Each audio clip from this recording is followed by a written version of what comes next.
រៀបការជាង6ឆ្នាំស៊ូវីសានិងថមមីស្និទ្ធស្នាលលែងលះគ្នាព្រោះតែមូលហេតុរស់នៅមិនចុះសម្រុងកាលពីរាត្រីថ្ងៃទី18ខែសីហាឆ្នាំ2026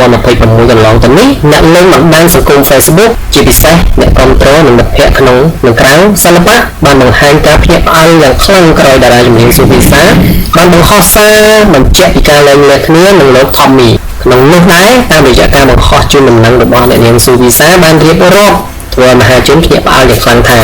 នាងខ្ញុំសូមប្រកាសជាសាធារណៈនាងខ្ញុំស៊ូវីសាសូមជម្រាបជូនថានៅថ្ងៃទី18សីហាឆ្នាំ2026នេះនាងខ្ញុំនិងអតីតស្វាមីលោកប៊ុន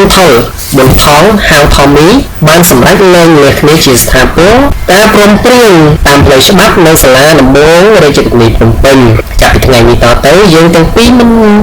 មានទំនាក់ទំនងក្នុងនាមជាប្តីប្រពន្ធតទៅទៀតឡើយដំណឹងនៃការលែងលះគ្នានេះអ្នកនាងស៊ូវីសាក៏បានបញ្ជាក់ច្បាស់ថាមូលហេតុរស់នៅមិនចុះសម្រុងនឹងគ្នាហើយយើងសម្រេចដើរផ្លូវរៀងខ្លួនដោយសន្តិភាពដោយគោរពនិងមិនមានការចង់គំនុំនឹងគ្នាទេនាងខ្ញុំសង្ឃឹមថាបងប្អូនមេត្តាគោរពតាមការសម្រេចចិត្តរបស់យើងនិងសូមអរគុណចំពោះការស្រឡាញ់គាំទ្រកន្លងមកក៏សូមគោរពអរគុណដល់បងប្រុសមេធាវីអាន់សុវណ្ណរាដែលបានជួយសម្រួលដល់រឿងក្តីនាងខ្ញុំបញ្ចប់ដោយសន្តិវិធីដោយក្តីគោរពពីនាងខ្ញុំស៊ូវីសាការលែងលះគ្នារវាងអ្នកនាងស៊ូវីសានិងលោកថមមីនេះដែរបានធ្វើឲ្យមហាជននិងមិត្តភ័ក្តិទាំងក្នុងនិងក្រៅសិល្បៈបានបង្ហាញពីការសោកស្ដាយយ៉ាងខ្លាំងនៃចំណងអាពាហ៍ពិពាហ៍របស់តារាប្រុសស្រីទាំងពីររូបខាងលើនេះដែលបានរៀបការប្រមាណជា6ឆ្នាំនិងទទួលបានចំណងដៃកូនប្រុសស្រីចំនួន2រូបគូរំលឹកថាកាលពីថ្ងៃទី10ខែឧសភាឆ្នាំ2026កន្លងទៅអ្នកនាងស៊ូវីសាបានធ្វើឲ្យអ្នកលេងបណ្ដាញសង្គម Facebook ជាពិសេស